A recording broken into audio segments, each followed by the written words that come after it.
Hello, this is Ted Ritzer with the Greening Government Speaker Series, and it's brought to you by Alberta Environment and Parks and the Municipal Climate Change Action Center. Today we are very fortunate to have a speaker from McGill University, Dr. Chris Ragan, and it's an incredible kind of bio that you have, Chris. I'm a little in awe of what I'm going to read here now. Well, let me tell you one thing it doesn't say. It doesn't say that I'm born and raised in Edmonton. Absolutely, and I was just going to say that. There you go. That and the fact that you mentioned that 4 of the original founders of the EcoFiscal Commission are from Alberta. That made me feel like I stand a chance of doing a decent job in introducing and getting you on your way here. But I'll just kind of, thank you. I'll read some of these things as far as an introduction for the folks in webinar land that are tuned in. You're an associate professor in the Department of Economics at McGill University in Montreal, and you're chair of the Canada's EcoFiscal Commission, which has a 5-year mandate to identify policy options to improve environmental and economic performance in Canada. And then last week we featured a different David Dodge, but the different David Dodge that you had advised was actually the governor of the Bank of Canada, and you can't get any heavier hitters than that. That group, that crew that you run with. And also you're author of Economics, which is in its 14th edition and is the most popular economics textbook in Canada. And I'm just right now proofreading 900 pages of the 15th edition, which comes out in 6 weeks. All right on. Well, and then what the heck? You write for the Globe and Mail, and then you also consult or advise McKinsey Institute. Is that right? Did I get it right? Everybody needs a little help. Well, you know, with all that said, it's time for me to bow out and let you do this presentation, Chris. We are so fortunate to have you speak to us. Thank you, Ted. I appreciate it. And thank you, everybody, for being there. I don't know how many people we've got on there, but hello out there in webinar land. Okay, so now I have to go share screen, right? Is that what I'm doing? Correct. Yeah. As long as your PowerPoint is loaded, then we're good to go, Chris. No, so I just load I load the PowerPoint first and then I share the screen. Fine, just a second. Here we go. Here we go. We are, or maybe I share screen first. Maybe I share the screen first. Hold on here. Hold on. Okay, now, just bear with me here. Share screen. Share screen. No, hold on. Hold on, this worked better last week when we tried it.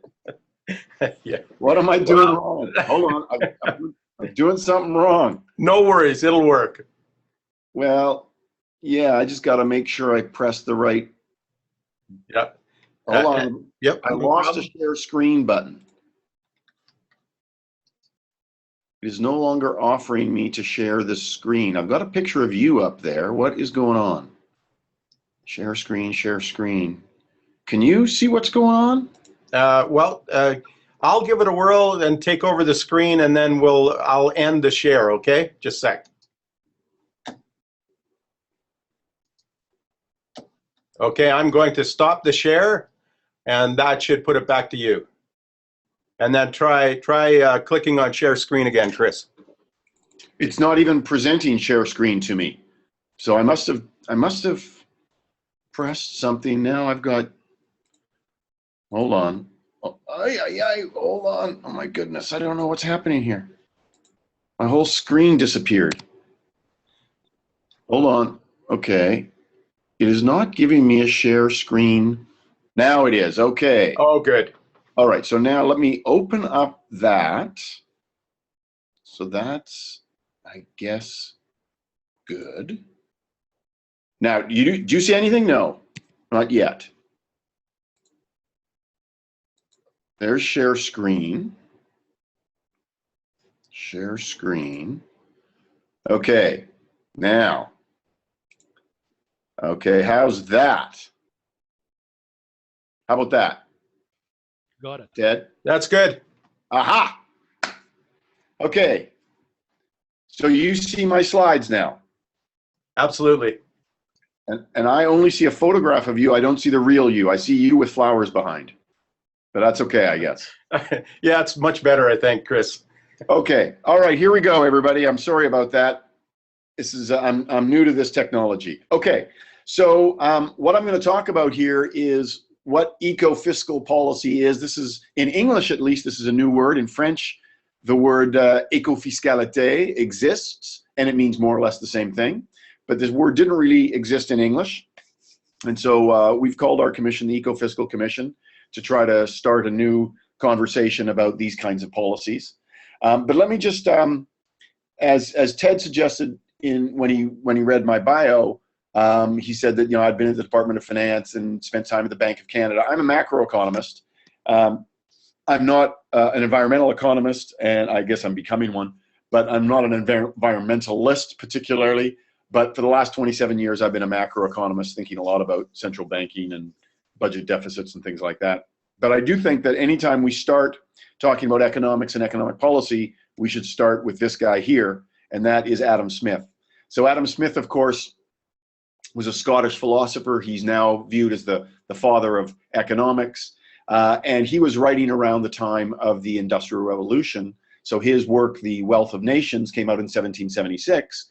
And he, you know, made a number of points. He was the first person to really observe and to think systematically and carefully about how markets worked and how they didn't work, you know, and what determined prices, etc. And he made the point that markets are pretty wonderful, and in particular in three ways. So he talked about flexibility. So that's what the slinky is there for. He talked about why markets are very flexible, and they are. The alternative to markets is some sort of planning system, you know, often called a central planning system, where you got a government body that is making decisions about who produces what and who consumes what and at what prices. And that's very inflexible. But a free market system is tremendously flexible. It responds to changes in technology and changes in demands and changes in preferences very quickly. So that's one real advantage of markets. The second advantage is the decentralization of power, and that's what the fist is there for. The decentralization of power is contrary to what happens in a planned system, because in a centrally planned system, those planners are making a lot of very important economic decisions, which means they are also very economically powerful, and they are a natural focal point for corruption.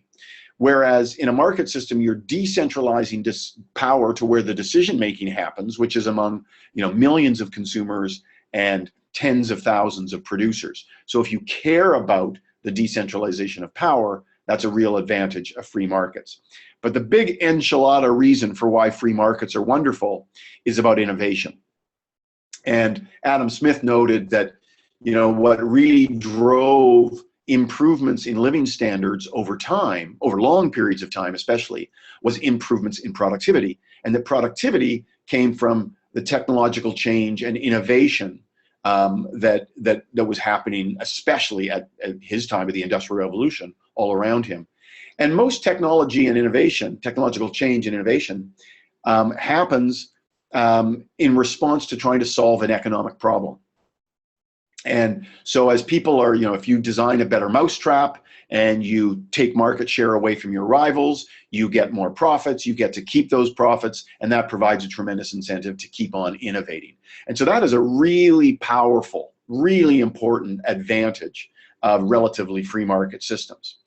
The neat thing about Adam Smith is that he also recognized that markets had some serious problems. And you know, we talked today about market failures, but Adam Smith was actually very, very balanced in his view of markets. And so he talked about things like pure public goods. And these are both examples of pure public goods. Free markets generally don't build lighthouses, because once they're provided, you can't actually get anybody to pay for them, because they can benefit even without paying. And national defense is actually the same way. You know, once you build an army, you can't basically get people to pay for it. Because once it's there, what's a standing army is providing benefits to anybody in the country.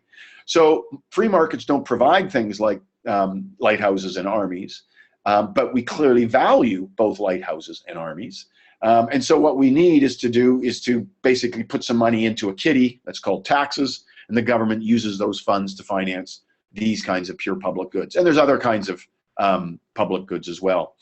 Adam Smith also noted that free markets, don't do very well at distributing income, and so very often you might have some very poor people, and that there would be a role for government to help out those. But the big enchilada for market failures is environmental degradation. So whether you're talking about unsustainable forest practices that foul up the streams and kill the salmon, or whether you're talking about leakages from tailings ponds at mining sites, or toxic stuff that goes into landfill sites, or oil spills in the ocean, or many other examples, basically free markets don't protect the environment because we don't have property rights very well assigned. So everybody owns the environment collectively, but the problem is that basically means that nobody owns it, and nobody's job is to protect it. And so we are, for the most part, able to treat the environment like a free disposal garburator, and we do. And so this is a big market failure. And when you get into this discussion about environment and the economy, you get to a world that is very polarized. I'm not used to showing cuddly animals in my PowerPoint presentation, but this is to show polarization, because the economy environment debate has become, I think, very polarized, and polarized in a very unproductive way. And there's one side of the debate that talks about changing everything. There's a book that recently came out that has words very much like this. But these people are basically arguing that you have to change the entire system. In fact, it's sometimes not clear what they are arguing, because they seem to be suggesting that we should throw away the entire market system and capitalist system. And they seem to not recognize all of the good things I said before about free markets. And in particular, they don't seem to recognize the powerful incentives that free markets give for driving innovation, which drives long-run increases in living standards. And so these people kind of drive me up the wall. But the only people that drive me up the wall more are these people, the people who talk about doing nothing. And there's two types of do-nothingers. One type of person in this camp says there is no environmental degradation that is a problem, so there is no problem to solve, so let's just not worry about it. But I think, frankly, a fairly straightforward appeal to scientific evidence suggests that that's just wrong. But the second group is a little bit more complex. The second group says, there is a problem.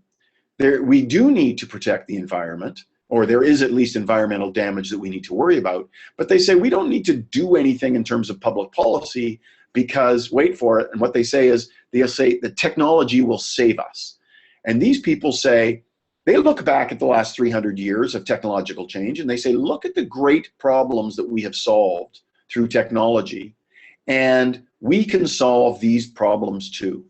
And these people, I think, recognize the power of markets, but they miss an important point. They actually think that technology just happens. And most often technology doesn't just happen. I mean, every once in a while there is a mad scientist working away in his lab or in his garage, and he invents something and he burns off his eyebrows. But most of the time, innovations and inventions and technological change are solutions to problems, and very often they're solutions to economic problems. And government and public policy can actually change incentives in a way that will produce powerful incentives to do more innovation. And that's, I think, what these people miss. So what eco-fiscal policy is about is exactly jumping into the middle of this very polarized debate. We need to recognize the tremendous value of markets and how the power of markets can really drive improvements in long-run living standards. But at the same time, we need to recognize that markets fail, in particular, to protect the environment. And we need a way to actually protect the environment and produce incentives to do so while maintaining the advantages of the market. And that's exactly what eco-fiscal policy is. So some people would write a sentence to define eco-fiscal policies. I will give you an equation to define eco-fiscal policies because I'm an economist and that's what we do. And the equation here, P squared R squared. P squared means price pollution. So you got some pollution that you want to worry about, make sure there is a price attached to that pollution so that anytime you put garbage in the landfill, or you put toxic waste in the river, or you put carbon emissions or sulfur dioxide emissions into the air, that you pay a price. Okay, that's what price pollution does. And it is provides an instant incentive to reduce the pollution, but it also produces an incentive, especially for firms, to come up with an innovative way to avoid incurring those costs of paying the price. The R squared is to recycle revenues. So you're going to reduce pollution by pricing it, but you won't eliminate it altogether, and you will generate revenues as a result, and then you have to figure out how you're going to use those revenues. And recycling those revenues is about recycling those revenues back into the economy to drive further economic benefits. So you could use it to lower taxes, income taxes, business taxes, sales taxes. You could use it to finance infrastructure, to finance clean tech, to finance R&D. I mean, you could use it in a whole bunch of ways. And the way that the nature of the economic benefits you generate will depend on the way you recycle those revenues. So P squared, R squared is the essence of eco-fiscal policies. And it is all based on the idea that incentives matter. So as consumers, you know that low prices matter and high prices matter. So when I walk into the grocery store and avocados are 99 cents each, I buy more of them this week. And when they're $3.99, I buy 0 of them that week. And I will gladly switch, from avocados to broccoli to other things, although broccoli just does not make as good guacamole, that is for sure. And on the tax side, our tax systems, as you know, are replete with bells and whistles, some of which are pretty bad, but many of which are quite good at changing behavior. So many of the people on the line today will have an RRSP or a TFSA or an RESP. All of those are policies designed to encourage saving by providing special tax treatment. And the reason why they work, and they do work, is that people respond to those kinds of incentives.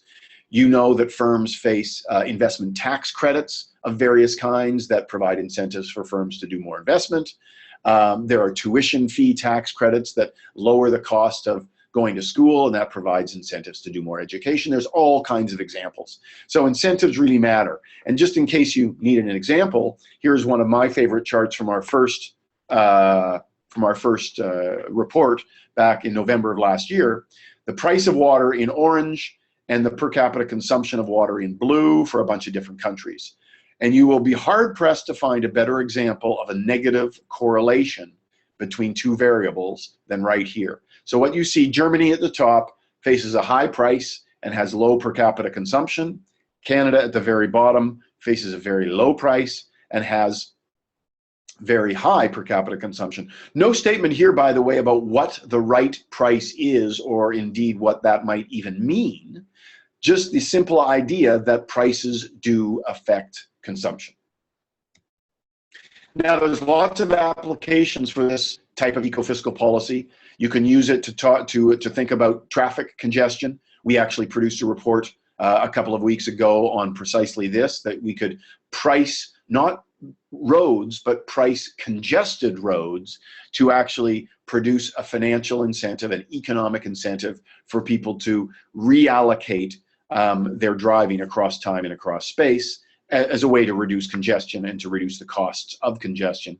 You could talk about pricing garbage by the bag to reduce the use of scarce landfill. You could talk about pricing water, whether it's clean water or the treatment of used water or wastewater. All of these are examples, very good examples, where you can price the pollution and you can recycle the revenues. Now, I seem to like enchiladas, so let me just continue with the idea of the big enchilada. Many people think that once you start talking about the economy and the environment, the big issue is climate change and greenhouse gas emissions. So our second report, after we launched in April of this year, was called The Way Forward. And it was about climate change and the best way forward for Canada to reduce greenhouse gas emissions, and by using carbon pricing. So we first of all actually made the point that climate change is costly. One of the problems with climate change is that for many people, it is a very abstract, far away, long-term problem. And so we wanted to, we kind of scanned the literature to find estimates of very real and tangible costs that were happening today from climate change in Canada, in the various parts of Canada. So whether you're talking about the costs from the floods in Calgary in 2013, which how that's related to climate change is that climate change is generating a greater frequency of extreme weather events, and that's an example. Or whether the outbreak of the mountain pine beetle destroying or reducing the economic value of the Western Canadian forests, lower water levels in the St. Lawrence Seaway driving up shipping costs. One of my favorite examples is in the lower right, which is in the Northwest Territories. The shorter winter led to less availability of the winter roads up to the diamond mines, and that forced transportation to be a more expensive by air approach, and that's just one more cost to business coming from climate change. And there's lots of examples in the report. Every province in the country has a target for reducing greenhouse gas emissions by 2020, and almost all of them are on track for missing those targets.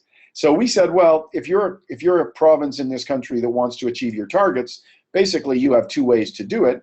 You can either use some quantitative regulations, or you can use some form of pricing. And pricing is either a carbon tax or a cap and trade system or some sort of hybrid between those two.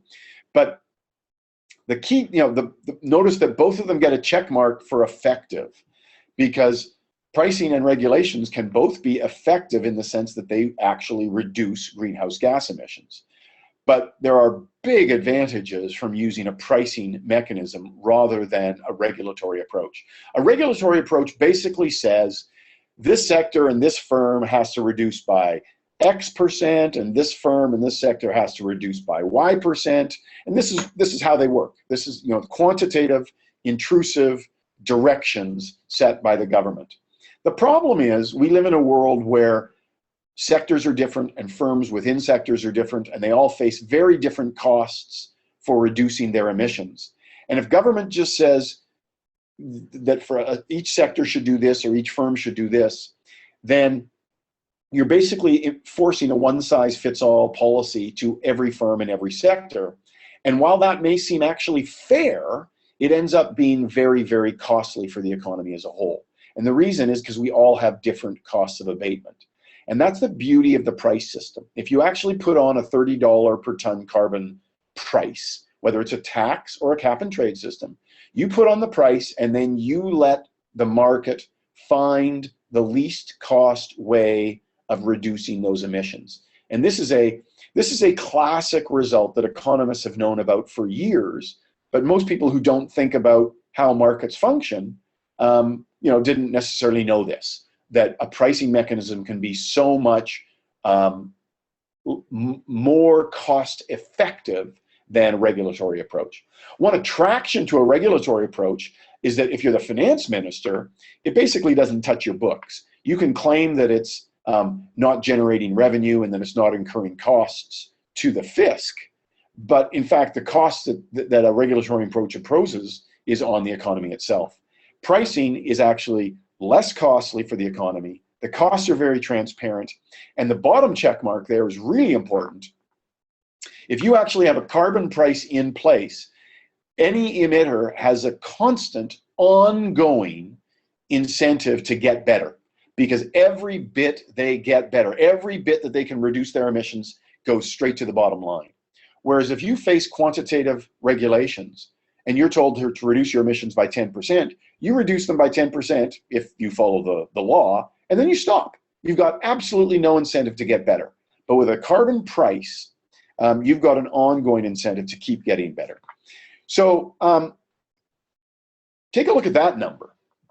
This is a big, big number. So what we did is we ran a horse race. We did province by province economic modeling, and we compared achieving the 2020 targets with a regulatory approach versus achieving the 2020 targets with a pricing approach. And the difference in terms of GDP for Canada as a whole is 3.8% of GDP by 2020. And that's a permanent difference. Just to put that number in perspective, Canada went through a recession in 2009 where GDP fell by 2.8%, 2.8%, and it lasted for, you know, a year and a half, 2 years. And then we kind of come back to normal or something approximating normal. This is a 3.8% difference that is a permanent gap that is, you know, permanently there between achieving these things by regulations or achieving these reductions by a carbon price. So that's a big, big difference. And the nice thing is that different provinces can do this in different ways. We were reminded, as we were writing this report, about how different provinces are. Provinces are very different in their economic structures. They're very different in their emissions profiles. They're very different in their energy mixes. So Alberta has a lot of coal-fired electricity, so does Saskatchewan. BC and Manitoba and Quebec have basically all hydropower. So those are big, big differences in emissions and in the costs of emissions reductions. So it's very natural that you'd actually want to design these policies to suit those provincial specifications. Different provinces may choose different instruments. You might choose a carbon tax, or you might choose a cap and trade. You can choose to recycle the revenue differently. You can design the system differently in terms of the height of the price and the breadth of the coverage. And in fact, at the time we wrote this report in April of 2014, April of, what year is this? This is April 2015. BC had a carbon tax in place that was $30 a ton. Quebec had a cap and trade system in place that was very new. It was just about to really get going, with a price then at about $13 per ton. And Alberta had a much more complicated specified gas emitters regulation that is now in the process of being replaced by the new government. But as we went through these policies and we explained the various aspects of these policies, it's two things. Number one is it explains to you the various design elements that really matter in these policies. But the other thing is that you are reminded again at how different these provinces are and the sensibility in having different provinces design different systems. They also all choose to recycle the revenues quite differently. British Columbia generates about $1.2 billion a year from its carbon price, and it recycles all of that revenue through tax cuts. So personal and business tax cuts get cut, kind of dollar for dollar with the carbon revenues. Alberta has a much narrower coverage system, much lower price. They generate much fewer revenues, and they put those revenues almost exclusively into technology. Quebec uses its revenues kind of in a balanced portfolio way. They have some to taxes and some to green infrastructure and some to clean tech and et cetera. I said that we released a report a couple of weeks ago about traffic congestion and how pricing, you could use eco-fiscal principles to price that scarce commodity, which is the crowded road, and as a result, reduce traffic congestion. So I won't say anything more about that, except if that interests you, what we do is we suggest that the 4 largest and most congested cities in Canada introduce pilot projects to do that. One of the cool results we found by scanning the world and the cities in the world that had used these policies is that this is something that's not very popular when you talk about it, and it only becomes popular when you do it and it works. And the Stockholm was the big example of this, where they was quite unpopular before they designed a system. They then designed a pilot project to last for 8 or 10 months. They did the pilot project. It significantly reduced congestion. People liked the system, and after that, they did the survey, and 75% of the population liked it. So it's a good example of where people may have to see a policy in action to really believe that it works. And then even hotter off the presses, a couple of weeks after the congestion report, it was a bit of a crazy fall for us. We won't do that again. But a couple of weeks after the congestion report, we came out with a report on back to carbon pricing and why carbon pricing raises a very important issue for the government doing the pricing, which is whether you're going to create a competitiveness disadvantage for some of your businesses. And so what we did is we tried to identify province by province which would be the sectors that would be most at risk, if you like, in terms of their competitiveness from a carbon price. But also we talked about how the government can deal with this. And that's really the punchline. The punchline of this report is this is a really important issue, but it's actually not, it shouldn't be viewed as an obstacle to policy or as a delay for policy, because you can absolutely deal with the competitiveness issue. And in fact, I would argue that the Alberta government's policy is absolutely directed at that. So some people ask me if this commission thing is working, because the EcoFiscal Commission is an unusual thing. We are a group of 12 economists. We have an advisory board of former politicians and current business leaders from across the political spectrum that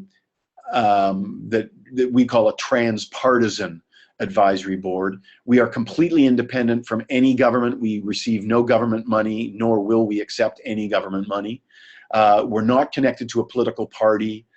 So we have no dogs in any fights. We are temporary. We're here for about 5 years, maybe 6, to issue a set of reports on different eco-fiscal issues. All of the reports we write will be price pollution, recycle the revenues. That's the very narrow lens through which we are looking at the world. So there's lots of economic policy we won't talk about, and there's lots of environmental policy we won't talk about. But we will look at that through that lens, at that intersection, to identify opportunities where we can generate environmental and economic benefits by pricing pollution and recycling the revenue.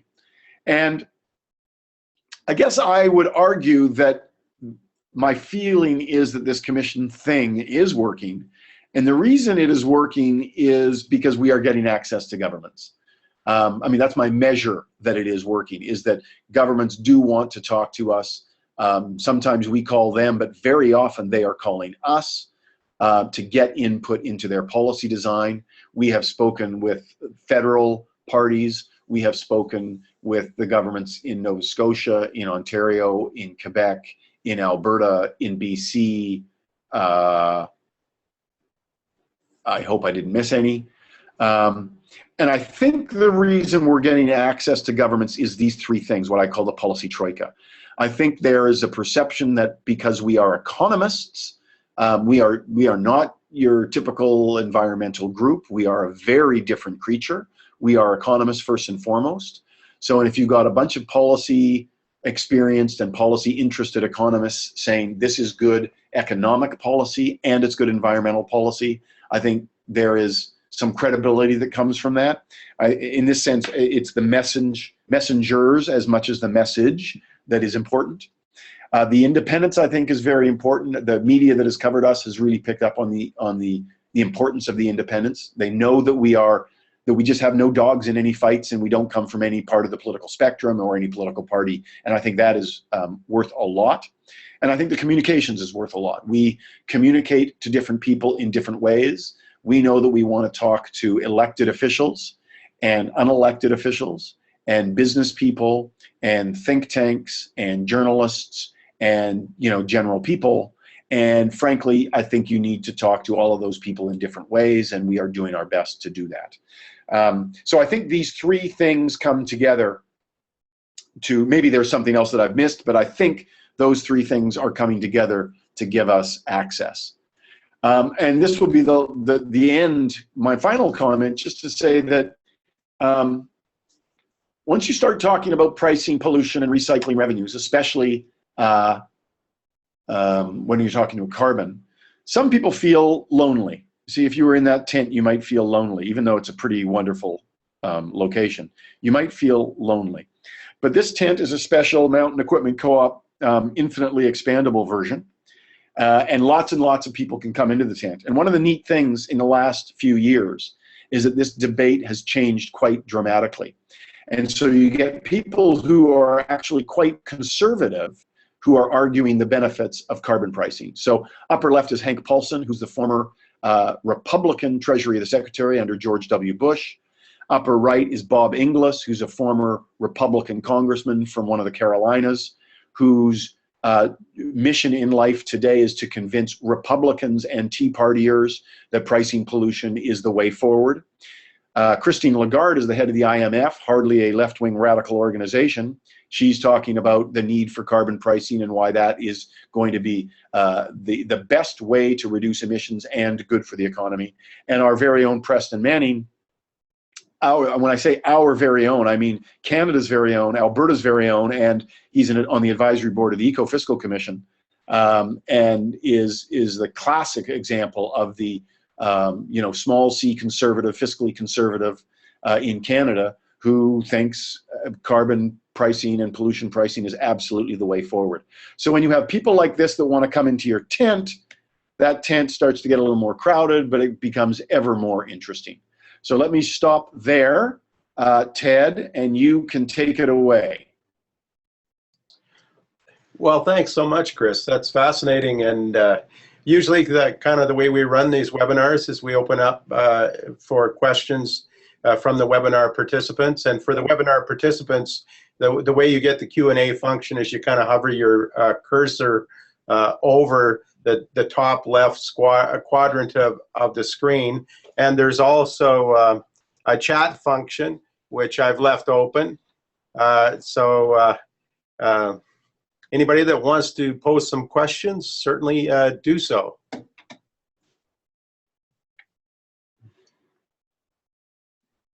But I guess to give the folks a bit of time to think that over, because what you've presented, Chris, is for the average person, I think, a little bit overwhelming, and you've done a wonderful job of kind of at least simplifying it enough that I think I can understand the rudiments of it. Nothing sophisticated, but it seems like sort of the time has come within the world, not just Canada, but within the world and of course with the climate change talks taking place in Paris, literally the world is talking about what they can do to address climate change. And I think you've provided a very interesting lens for us to talk about that.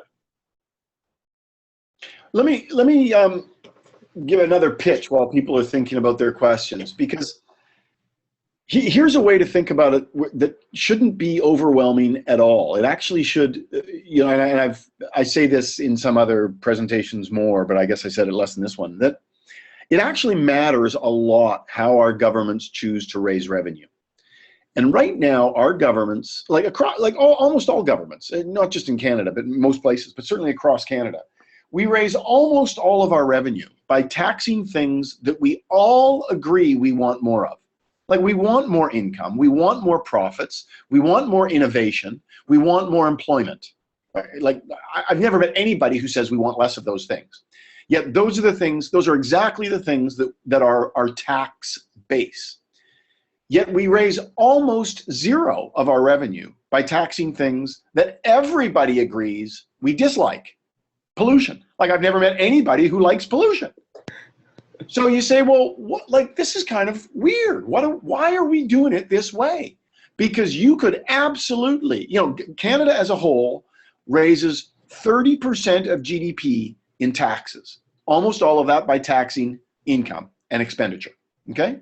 We raise 1% of GDP, one, by what you might call an environmental tax or an environmentally related tax.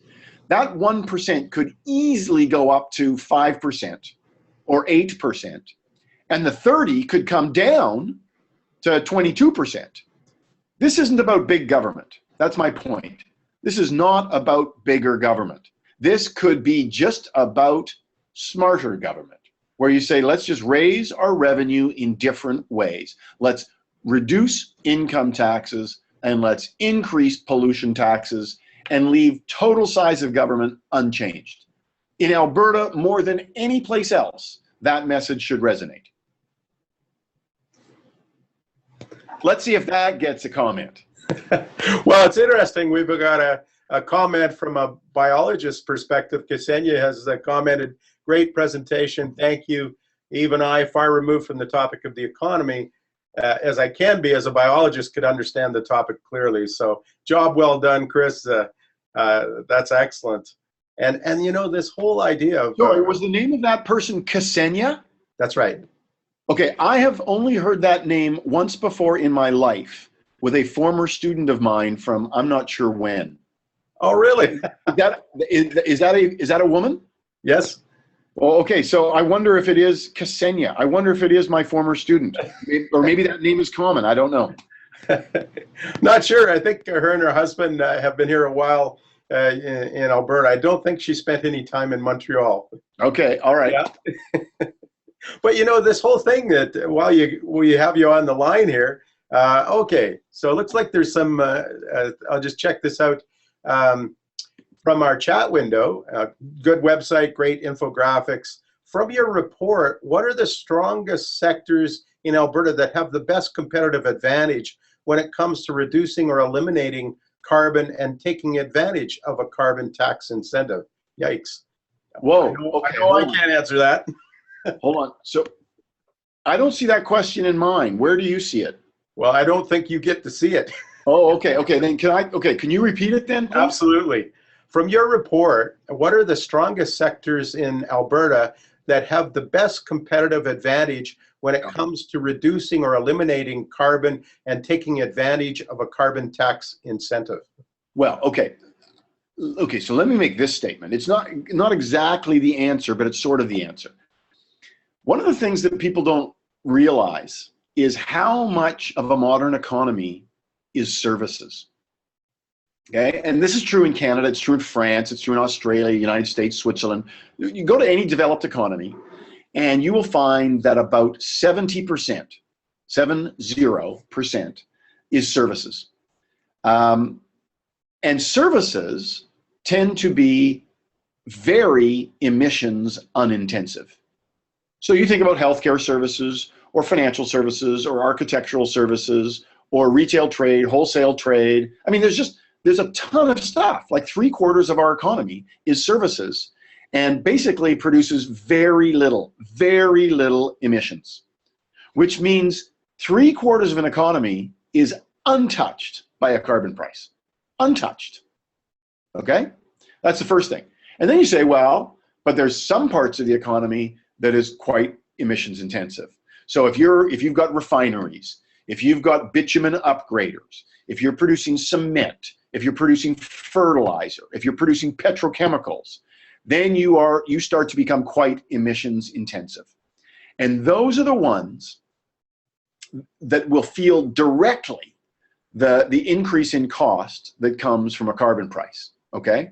And those are the sectors whose, if Alberta puts on a carbon price, but not the competing jurisdictions, those are the sectors that are gonna really feel the crunch in terms of their competitiveness. But the big but here is, but we can actually address that problem. We can actually get people to face the carbon price and face those incentives to reduce their carbon emissions. And at the same time, we can effectively provide, design the policy in a way that reduces or eliminates, in fact, the impact on their competitiveness. In other words, we can make them pay the carbon price, but we can give them money back so that they don't want to leave the province and set up shop elsewhere. That's exactly the problem you're trying to solve when you are doing a carbon price. You want them to face the incentive to reduce emissions, but you don't want them to leave your province, set up shop in, Montana, just because Montana doesn't have a carbon price and Alberta does, right? And that is the way to solve that problem. And the Alberta government is, I would say, right on top of that problem. And if you look carefully at the way they design, at least what has been announced so far in terms of their policy design, they are thinking about dealing exactly that way. So that was a long-winded answer. Did I? No, that was excellent, Chris. Another comment, and I think this is a question for you as an economist, not necessarily the chair of the Fiscal Commission. As an economist, do you have any tips for commoners like us in government responsible for the reduction of poverty, like avoiding travel, etc.? So not an eco-fiscal question, but I pose it anyways. I mean, how to avoid poverty? Is that the question? How to reduction of poverty. How to reduce poverty? Yeah. Okay, I'll give you my favorite answer for how to reduce poverty. Chris, let me clarify the question because that was mine. Okay. I come from Human Services, which is the largest ministry in the government of Alberta. We're responsible for more travel costs and more people, and we employ the most people, and we contract hundreds and hundreds of service providers that help us deal or serve the humans in Alberta, many of which are poor or homeless or disabled, etc., etc., etc. We in this province spent more than $250 million on travel and communication. And you mentioned before that technology is something that we like to reinvest in. Are there tips that you might have for us? Because these webinars are focused on environment and parks. That's Ted's ministry and human services. So they're concerned with the environment and the parks. We're concerned with the people. And of course, it goes hand in hand. My question is, what are the kinds of tips that we can help you evangelize to not just the government, the elected officials, but to the people we work with, the tens and tens or hundreds of thousands of people we work with, to think more about this, to encourage, to evangelize this stuff? Okay, so how do I get the people that you work with to think more about the issues that I'm talking about here, right here? Right. That's a tough question. It is, isn't it? Because what do people care? I mean, people care about paycheck to paycheck. Yeah. Yeah. So this is a real problem because especially if you are talking about low-income people, people who have marginal attachments to the labor market, maybe they don't have jobs at all. I mean, they are, as you say, not only maybe they're paycheck to paycheck or worse, right? And it is pretty difficult for people in that situation, frankly, to worry about luxuries like a clean environment. Okay, so this is a huge problem. This, by the way, is you see this problem in a grand scale. If you want to know which countries protect their environment most, the answer typically is countries that are richer. Because countries that are richer can generally afford to care about their environment. Poor countries generally, they do not have the luxury to protect their environment. So that's true across countries, and it's true within a country. So to me, I don't think it's realistic, frankly, to get very low income people to be, they may live on the land, and in that sense, they may actually be quite connected to the land, and they may care a lot about it. But if they are the urban poor, and they are no more connected to the land than I am, then it's going to be pretty difficult, and I would say probably impossible, to get them to really, really take this issue seriously because they're busy trying to put food on their plate. So I actually would say, rather than lecturing them on eco-fiscal policies, I would try to help them get out of poverty. Right, and I guess that's I probably misimplied, or I did a poor job of the question. So helping us that are in the middle, right?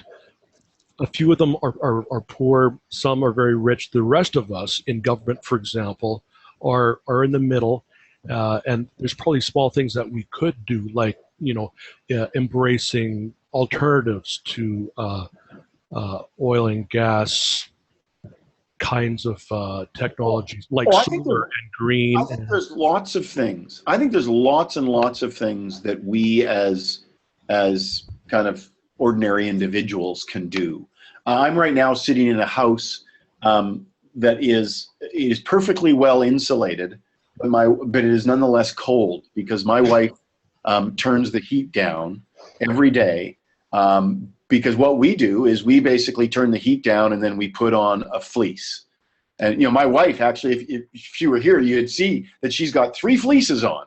That's her normal, right? So we choose to turn down the heat and we put on sweaters. We have 1 car. We have a fuel efficient car. But everybody, and this is also, by the way, it comes back to the beauty of pricing pollution. Let's talk about carbon rather than regulating it, because when you price it, different people are going to make different decisions. Some people will choose not to fly. Some people will choose to take public transit. Some people will choose to turn their temperature down. Some people will choose to re-insulate their basement. Different people are going to make different choices. But there's lots of little things that we can do, and we shouldn't forget that, because if 35 million people all do lots of little things, it adds up to a whole bunch of big stuff. But that's not an argument for not having carbon pricing, because carbon pricing is one of those things that will drive us to do all kinds of little things. Okay, I guess I would encourage people to post some more questions.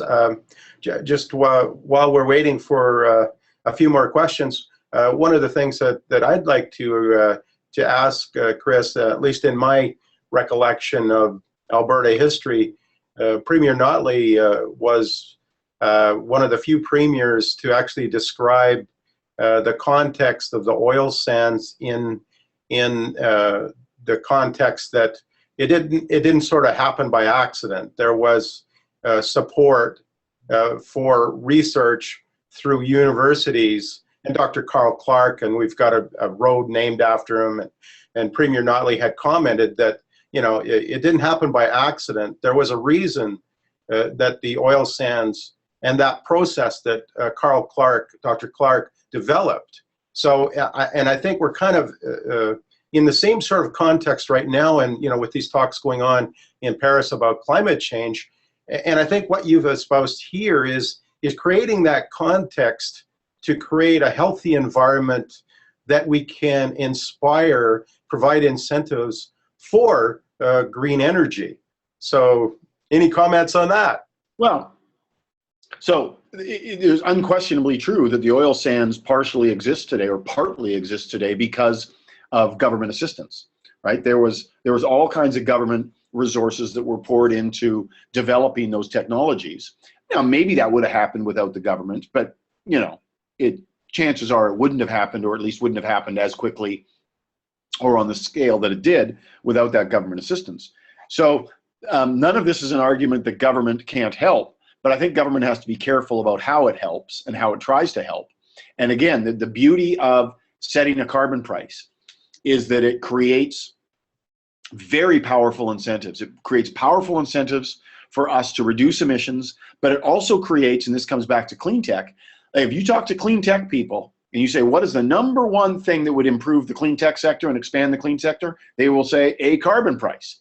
Because the carbon price, at the same time that it provides an incentive for us to reduce our emissions, it's providing an incentive, especially for firms, to develop lower cost alternatives or lower emitting alternatives. And so that's clean tech. So it's not exactly the same, but a carbon price acts like a subsidy. It acts like a subsidy to clean tech. And in fact, I would argue that it's a better way to do it than subsidies. Okay, just one final opportunity. Any closing comments or thoughts you'd like to leave the audience with, Chris? No. I got no more wisdom for today. I'm sorry. No, my voice is starting to go because I'm at the end of the cold. So, yeah.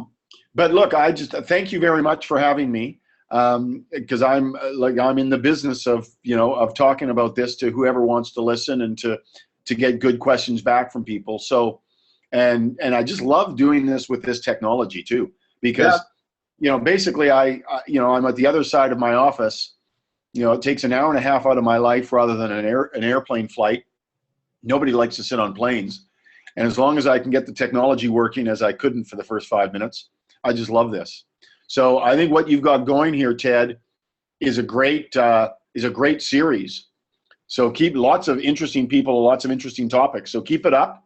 And if you want to have me back at some point by the way, I will say this. We have another report coming out in March, end of March.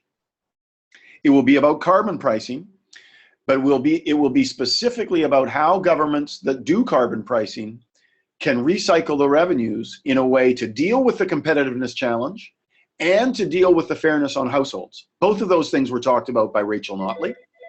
And we'll talk about alternative ways to recycle, pros and cons of different ways, but specifically to address those two challenges. So end of March, that report will be out. So if you want to talk to me again, just give me a call.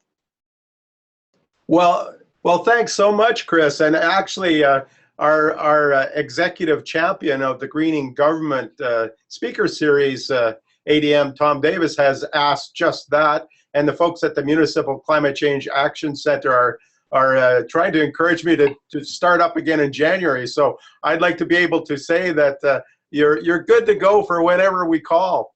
Good. Excellent. Well, thanks so much for being willing to do this, Chris. It was a fantastic presentation. Thank you, Ted, very much. Thank you all. Thanks for having me. And enjoy your holidays. Do you have any snow on the ground yet? Oh yeah, we got snow, but it's very mild today, Chris. I have no snow, so that's great. But it's cold here. Right on. See you later. Thanks so much. Bye. Stop share.